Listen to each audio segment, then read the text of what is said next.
നമ്മൾ ഇന്നത്തെ വീഡിയോ പരിശോധിക്കുന്നത് നമ്മുടെ മൊബൈൽ ഫോണിൽ ഏറ്റവും ഉപകാരപ്രദമായിട്ടുള്ള ഒരു ആപ്പുണ്ട്. നമ്മുടെ മൊബൈൽ ഫോൺ എല്ലാ മൊബൈൽ ഫോണിലുള്ളൊരു ആപ്പാണ്. ആ ഒരു ആപ്പ് നമ്മുടെ മൊബൈൽ ഫോൺ വാങ്ങുമ്പോൾ തന്നെ കിട്ടുന്ന ആപ്പാണ്.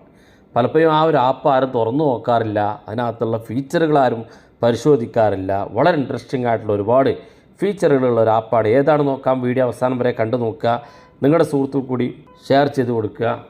അപ്പോൾ ഏതാണ് ആപ്പ് നോക്കാം. നമ്മുടെയൊക്കെ മൊബൈൽ ഫോണിൽ കലണ്ടർ എന്നൊരു ആപ്പുണ്ട്.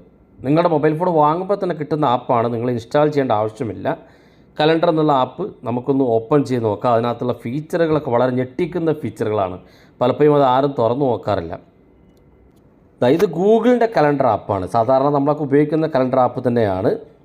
നമ്മളൊക്കെ ഡേറ്റ് അറിയുന്നതിന് വേണ്ടി നമ്മുടെ മൊബൈൽ ഫോണിൻ്റെ സ്ക്രീനിലോട്ട് നോക്കുന്നതല്ലാതെ നമ്മൾ ഈ ഒരു ആപ്പ് തുറന്നു നോക്കാറില്ല. പക്ഷേ ഇതിനകത്ത് ഒരുപാട് ഫീച്ചറുകളുണ്ട്. വലതു ഭാഗത്ത് നമ്മുടെ ഇമെയിലുമായി, നമ്മുടെ ജിമെയിൽ അക്കൗണ്ടുമായിട്ട് കണക്റ്റഡ് ആയിട്ടുണ്ടാകും. അതിൻ്റെ പ്രൊഫൈൽ കാണാൻ സാധിക്കും. ഇതാണ് നമുക്ക് നമ്മുടെ കലണ്ടർ. ഇവിടെ താഴെ കാണുന്ന ഭാഗത്ത് പ്ലസ് ബട്ടൺ ഉണ്ട്. അത് ക്ലിക്ക് ചെയ്താൽ നിങ്ങൾക്ക് പ്രത്യേകിച്ച് എന്തെങ്കിലും പ്രോഗ്രാമുകൾ ഉണ്ടെങ്കിൽ അത് ആഡ് ചെയ്ത് വെക്കാൻ സാധിക്കും.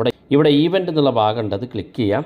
എന്നിട്ട് ഇവിടെ എന്താണോ നിങ്ങൾക്ക് വേണ്ടത്, നിങ്ങളുടെ പ്രോഗ്രാം എന്താണെങ്കിൽ അത് ആഡ് ടൈറ്റിൽ എന്നുള്ള ഭാഗത്ത് ടൈപ്പ് ചെയ്ത് കൊടുക്കുക.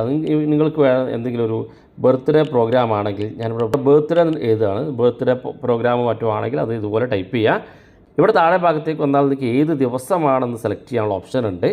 ഏത് ദിവസമാണ്, ഏത് ദിവസം മുതൽ ഏത് ദിവസം വരെ വേണം, അല്ലെങ്കിൽ ഏതിൻ്റെ സമയമാണെന്നൊക്കെ ഇവിടെ നിങ്ങൾക്ക് സെലക്ട് ചെയ്യാനുള്ള ഓപ്ഷൻ ഉണ്ട്. ഈ ഭാഗം സെലക്ട് ചെയ്ത് കഴിഞ്ഞാൽ എല്ലാ ദിവസവും ഇതുപോലെ എനേബിൾ ചെയ്യാനുള്ള ഓപ്ഷൻ ആണെങ്കിൽ ഇവിടെ എനേബിൾ ചെയ്ത് കൊടുക്കുക.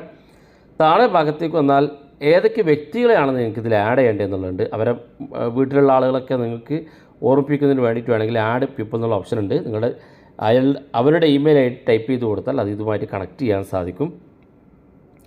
ഇനി ഗൾഫിലുള്ള ആളുകൾ അറിയിക്കണം എന്നുണ്ടെങ്കിൽ ഇവിടെ ഗൾഫ് ടൈം ഉണ്ട്, അത് സെലക്ട് ചെയ്ത് കൊടുക്കുക. ഗൾഫ് സ്റ്റാൻഡേർഡ് ഏതാണെങ്കിൽ, ഇപ്പോൾ യുണൈറ്റഡ് അറബ് എമിറേറ്റ്സ് ആണെങ്കിൽ, UAE ആണെങ്കിൽ അത് യുണൈറ്റഡ് അറബ് എമിറേറ്റ്സ് എന്ന് കാണാൻ സാധിക്കും. UAE ടൈം ആണെങ്കിൽ, സൗദി ആണെങ്കിൽ സൗദി അറേബ്യ ടൈപ്പ് ചെയ്ത് കൊടുക്കുക. ഇപ്പോൾ ഓരോ ദിവസവും വേണമെങ്കിൽ ഷെഡ്യൂൾ ചെയ്യാനുള്ള ഓപ്ഷൻ ഉണ്ട്, വ്യൂ ഷെഡ്യൂൾ എന്നുള്ള ഓപ്ഷൻ. അതുപോലെ വീഡിയോ കോൺഫറൻസിങ്ങിനാണെങ്കിൽ വീഡിയോ കോൺഫറൻസിംഗ് എന്ന് ഗൂഗിൾ മീറ്റിൽ സെലക്ട് ചെയ്ത് കൊടുക്കാൻ സാധിക്കും.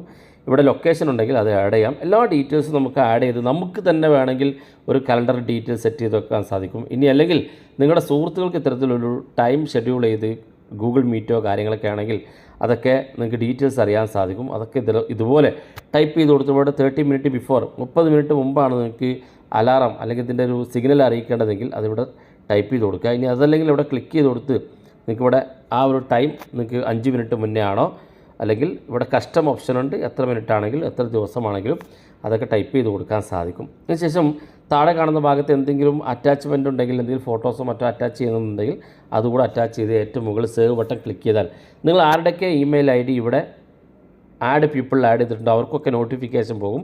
ആ സമയമാകുമ്പോൾ അവർക്കൊക്കെ ഇതിൻ്റെ നോട്ടിഫിക്കേഷൻ അലാറം കിട്ടുകയും ചെയ്യും, നിങ്ങൾക്കും കിട്ടും. അപ്പോൾ ഇതുപോലെ സെറ്റ് ചെയ്ത് വെക്കാൻ സാധിക്കും. ഇനി നമ്മൾ കലണ്ടറിലേക്ക് വരാം. ഇടത് ഭാഗത്തേക്ക് ഇതുപോലെ സ്വൈപ്പ് ചെയ്ത് കഴിഞ്ഞാലും വലത് ഭാഗത്തേക്ക് സ്വൈപ്പ് ചെയ്താലും ഓരോ മാസത്തെ കലണ്ടർ ഇവിടെ കിട്ടും. അതിൽ ഏറ്റവും ഇമ്പോർട്ടൻ്റ് ആയിട്ടുള്ള ഹോളിഡേ ദിവസങ്ങളൊക്കെ ഇവിടെ പ്രത്യേകം മാർക്ക് ചെയ്തിട്ടുണ്ട്. സെർച്ച് ചെയ്യാനുള്ള ഓപ്ഷൻ ഉണ്ട്. ഇവിടെ മുകളിൽ സെർച്ച് ബാറുണ്ട്, അവിടെ ക്ലിക്ക് ചെയ്ത് നിങ്ങൾക്ക് ദിവസം സെർച്ച് ചെയ്യാൻ സാധിക്കും ഏതൊക്കെ ദിവസമാണെന്ന്. ഇപ്പോൾ നിങ്ങൾക്ക് ഏതെങ്കിലും ദിവസത്തേക്ക് പ്രത്യേകം പ്രോഗ്രാം ഉണ്ടെങ്കിൽ ഞാൻ ആ ദിവസം, ഇപ്പോൾ ഡിസംബർ ഒരു 30-ന് എനിക്കൊരു പ്രോഗ്രാം ഉണ്ടെങ്കിൽ ഡിസംബർ ഭാഗത്തേക്ക് കലണ്ടർ കൊണ്ടുവരിക. ശേഷം 30 എന്നുള്ളിടത്ത് ക്ലിക്ക് ചെയ്യാം. ഇവിടെ ഞാൻ നേരത്തെ പറഞ്ഞ പോലെ ഇവിടെ ആഡ് പീപ്പിൾ ടൈപ്പ് ചെയ്യാനുള്ള ഓപ്ഷൻ ഉണ്ട്, ആഡ് ടൈറ്റിൽ ഓപ്ഷൻ ഉണ്ട്. ഇതെല്ലാം ടൈപ്പ് ചെയ്ത് സേവ് ചെയ്ത് കഴിഞ്ഞാൽ ആ ഡിസംബർ 30-ാം തീയതിക്ക് നിങ്ങളുടെ കലണ്ടർ സെറ്റാകും. വളരെ യൂസ്ഫുൾ ആണ്, നിങ്ങൾ ഉപയോഗിച്ച് നോക്കുക. നമ്മുടെ മൊബൈൽ ഫോണിനകത്തുള്ള ഒരു ആപ്പ് തന്നെയാണ്. അതുകൊണ്ട് തന്നെ പ്രത്യേകിച്ച് ആപ്പൊന്നും ഇൻസ്റ്റാൾ ചെയ്യേണ്ട. നിങ്ങളുടെ സുഹൃത്തുക്കൾക്ക് മറക്കാതെ ഷെയർ ചെയ്ത് കൊടുക്കുക. ഇതുപോലുള്ള വ്യത്യസ്തമായ അറിവുകളുമായി നമുക്ക് അടുത്ത വീഡിയോയിൽ കാണാം.